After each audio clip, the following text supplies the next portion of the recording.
يسعد لي أوقاتهم متابعيني الحلوين ومتابعيني إن شاء الله تعالى رح يتابعوني بعد ما يشوفوا وصفتنا لليوم. وصفتنا لليوم هي روس العبد، من الوصفات الحلو السهلة وسريعة، وما بتاخد معكم وقت أكتر من كام دقيقة.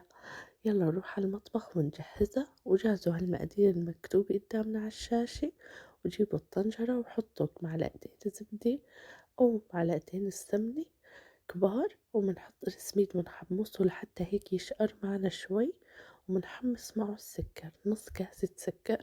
بتحبوا أكتر أقل هذا الشي بعود إلكن حسب الحلاوة اللي بتحبوها.